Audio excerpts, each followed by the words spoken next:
Ang San Miguel Beermen daw ngayon ay gustong makuha itong si Kaylan Tiongson mula sa Rain or Shine Elasto Painters.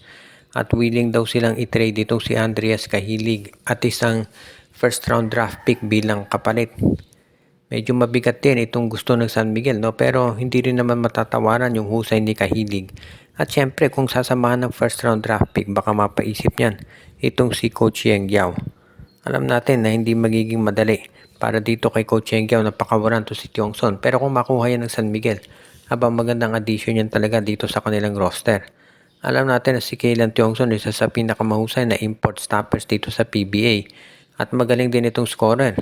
Kung napanood ninyo yung laban ng quarterfinals ng San Miguel at Rain or Shine, si Tiongson ang sa dahilan kaya natalo San Miguel dahil sa kanyang mga 3-point shot.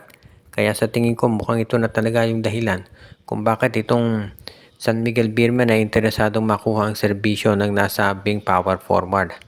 O sa bagay, itong si Tiongson, ang balita natin matagal yan bago nakapirma sa Rain or Shine dahil hindi nagkasundo sa contract. Although ngayong nasa Rain or Shine na siya, I'm sure hindi yan basta-basta pakakura ni Coach Yeng, pero kung maganda man yung offer ng San Miguel, bakit hindi?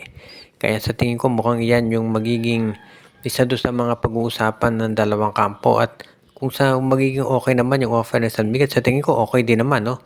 Cahilig plus first round draft pick, baka pumayag na Rain or Shine. At ito namang si Kaylan Tiongson, magiging fit yan sa San Miguel. Pwedeng siya maging starting power forward kapalitan ni Rodney Brondial. At dahil meron itong 3-point shot, pwedeng yan yung maging kapalit nitong si Arwin Santos doon sa kanyang spot. Kaya nga mukhang itong San Miguel magkakaroon na talaga ng solusyon kung sakasakali na itong si Kaylan Tiongson ay makuha nila at masama dito sa kanilang roster na magiging maganda talaga ang resulta.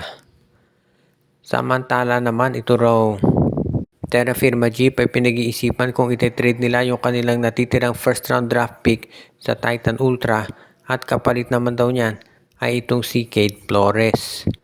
Itong Titan Ultra ay maraming mga players na gustong i-trade at kabilang ng araw dyan itong si Cade Flores.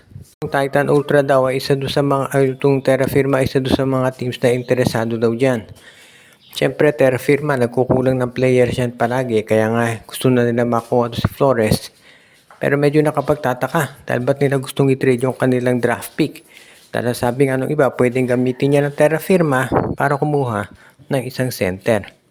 Kaya medyo nakapagtataka na gusto na lang i-trade yung draft pick na para makuha si Cade Flores.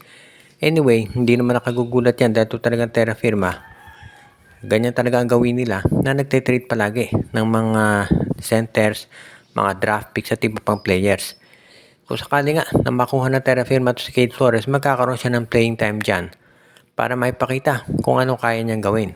At kapag naging impressive to si Flores, malamang ite-trade din yan sa SMC. And ito namang Titan Ultra, kung makuha yung draft pick ng Terra Firma, sa tingin ko magagamit nila yan para naman magkaroon sila ng mas magandang tinatawag na standing, to.